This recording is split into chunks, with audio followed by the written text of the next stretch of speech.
Bonjour à vous qui nous rejoignez. Retour sur le plateau de La Voix est libre avec Michel Guignot, leader du Front National en Picardie. Je vous propose, Michel Guignot, dans cette deuxième partie, de commenter quelques images de l'actualité de la semaine. Et peut-être d'abord une actualité qui concerne directement la vie politique picarde. On l'a appris hier, l'annulation de l'élection de Jean-François Mancel dans l'Oise. Vous allez présenter un candidat, j'imagine, lors de la prochaine législative partielle ?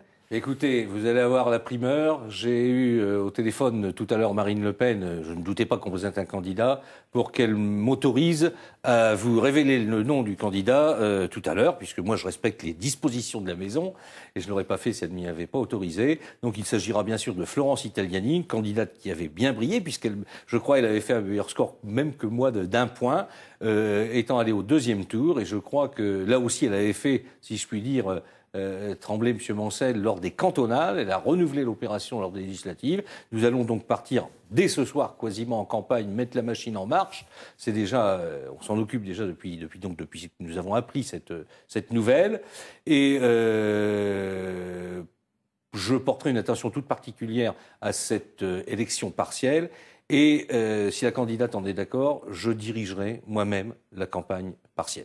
Le but du jeu, vous aurez du mal à faire élire votre candidate, c'est de faire battre Jean-François Mancel ou de faire battre rien, Monsieur Cadic. la Quand candidate on part pour une socialiste. élection, c'est qu'on a l'espoir de gagner. On n'y va pas pour faire de la figuration. On y va pour défendre nos idées, pour représenter nos électeurs. Et je crois que dans cette circonscription, il y en a un grand besoin de représenter. Votre cible principale, c'est Jean-François Mancel ? Eh bien, c'est d'offrir une autre voie que celle du PS, dont, on va dire, la candidate socialiste n'est pas une candidate emblématique et qui ne fait pas, on va dire, l'union de toutes les chapelles de gauche. La preuve en est, puisque la dernière fois, ce sont les Verts, je crois, qui ont présenté un candidat qui a fait un petit peu de dégâts dans leur camp. Et puis, M. Mancel, je l'ai déjà dit, M. Mancel est un homme intelligent, c'est un renard politique, avec qui nous avons eu un certain nombre de conversations à une époque, si je puis dire, qui lui-même avait dénoncé. De convergence ?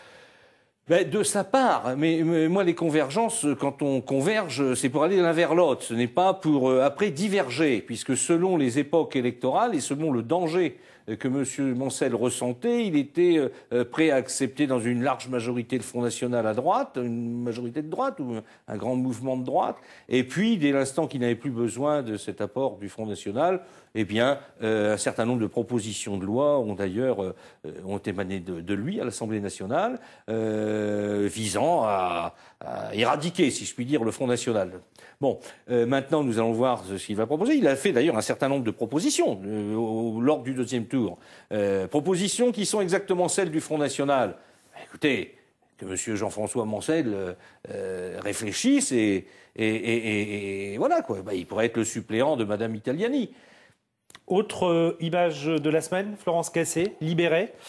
Vous partagez la vague d'émotions qui a entouré l'événement ? Non, absolument pas. Bien sûr que non. Là encore, je vais certainement aller à contre-courant. Ces images sont aussi là pour, comment dirais-je, au-delà de faire pleurer dans les chaumières, mais je crois que c'est un petit peu un concours entre l'UMP et le PS, qui a fait libérer, qui a fait quoi, M. Sarkozy.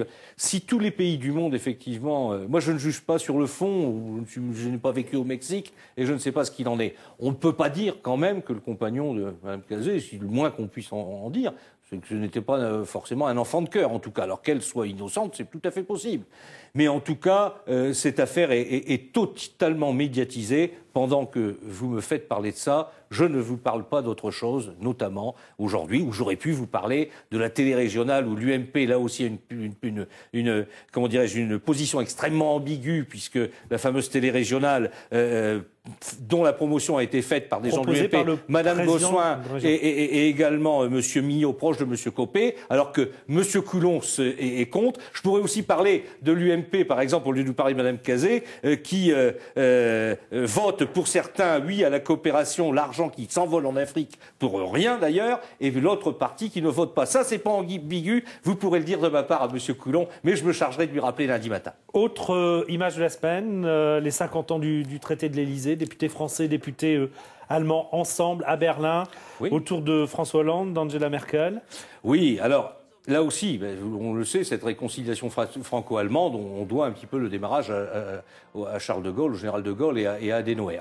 Bon, Aujourd'hui, cet axe franco-allemand n'a plus vraiment grand-chose à voir avec ce qui s'est passé en 2013, ce qui s'est passé en 1963. Aujourd'hui, l'équilibre entre les deux partenaires n'est plus respecté. Aujourd'hui, l'Europe vit à l'heure allemande, l'heure du traité budgétaire que l'Allemagne peut vouloir, de l'euro, de l'élargissement continu vers les pays de l'Est.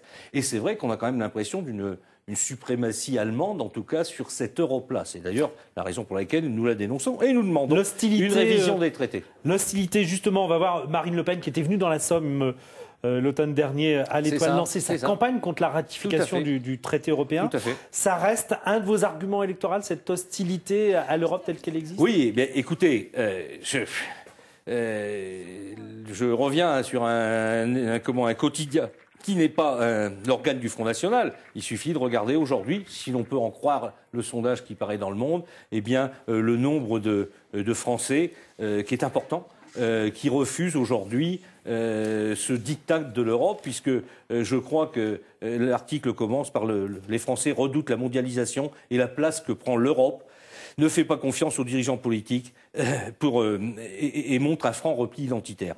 Il y a effectivement beaucoup de Français qui pensent qu'aujourd'hui, il y a un problème avec l'Europe, avec la mondialisation, puisque plus de 60-70% des Français donc, sont tout à fait opposés à ce que nous prépare cette Europe-là, cette Europe à l'heure allemande. Autre image de la semaine, la France en guerre au Mali. Début de reconquête de quelques villes par le gouvernement légal soutenu par l'armée française. Marine Le Pen, au départ, soutient la décision du président de la République, mais derrière, maintenant, on nuance. Alors, nous avons clairement dit que cette intervention avait été... Nous soutenions l'intervention française que le président Hollande a décidée, puisque celle-ci a été faite à la demande du gouvernement légal du Mali, une demande d'aide avec un... Nous avons des accords avec un certain nombre de pays. Mais il faut aussi s'interroger sur un certain nombre de choses. La responsabilité du gouvernement français d'aujourd'hui et celui d'hier, notamment sur les aides à l'installation des islamistes, notamment en Libye et en Syrie. On fait d'un côté ce que l'on reproche à d'autres de faire de l'autre côté. Le rôle du Qatar aussi, notamment, le rôle du Qatar qui a mis la pression sur les gouvernants français, leurs amis du PS et de l'UMP, pour intervenir dans ces pays. Et je rappelle, le Qatar qui aujourd'hui a pris des participations dans des entreprises françaises stratégiques telles que Lagardère, Total, Vivendi et Vinci. Vous oubliez le PSG. Pardon ? Vous oubliez le PSG. Oui, le PSG. Mais enfin, c'est un petit peu moins grave, là, si je puis dire. Le Qatar aussi qui déverse des millions d'euros sur les banlieues à destination des jeunes d'origine musulmane. Musulmans, pardon. Et puis, alors aussi, le gros problème, et ça je crois qu'on va y être confronté très rapidement, aujourd'hui nous n'arrivons pas à maintenir la paix civile dans nos banlieues. Et aujourd'hui, combien de temps l'armée française, dont le budget est réduit comme une peau de chagrin, pourra-t-elle tenir? Alors c'est une règle en général habituelle. La gauche déclare les guerres, et on demande aux militaires d'aller guerroyer aux quatre coins du monde, et dans peu de temps, vu les moyens de l'armée française, on leur demandera d'aller se battre avec des sarbacanes et des lance-pierres. Alors là aussi, il y a peut-être une certaine incohérence des gouvernants passés et précédents, et la gauche n'a jamais soutenu l'armée française. Ça se saurait. Dernière image, il reste 2 minutes d'émission. Des élus du Front National, dimanche dernier, à la manifestation contre le mariage pour tous. Des élus du Front National, mais pas Marine Le Pen. Vous y étiez vous-même? Ah oui, je crois que je suis à côté de Gilbert Collard. Si on me voit, en tout cas, j'ai la photo qui en atteste. Il y avait les 2 députés du Front, il y avait Bruno Gollnisch, il y avait Louis Alliot. Il n'y avait pas Marine Le Pen? Non, mais Marine Le Pen avait expliqué quelles étaient ses raisons et avait donné tout à fait, non pas liberté, mais dit d'ailleurs publiquement dans un communiqué qu'elle soutenait les participants à cette manifestation. Et pourquoi? Parce que nous considérons que le mariage dit pour tous, c'est une modification des règles fondatrices plurimillénaires de notre société et de notre civilisation, qui repose sur la première organisation de notre civilisation, c'est la famille, un homme, une femme, des enfants. Voilà. Bon, et maintenant, évidemment, on peut considérer aussi que c'est une véritable provocation du gouvernement PS. Pourquoi? En appelant ça le mariage pour tous.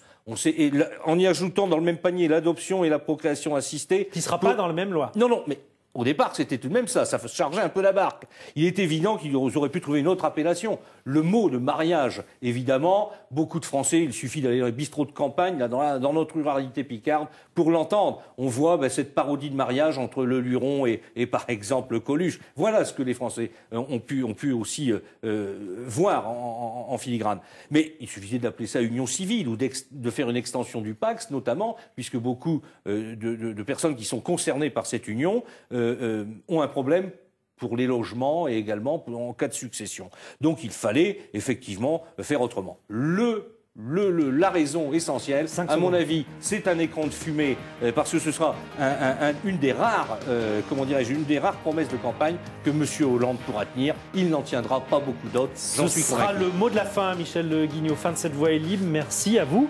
Merci à tous ceux qui m'ont aidé à préparer cette émission. La semaine prochaine, je recevrai Yves Rome, le président socialiste du Conseil général de l'Oise.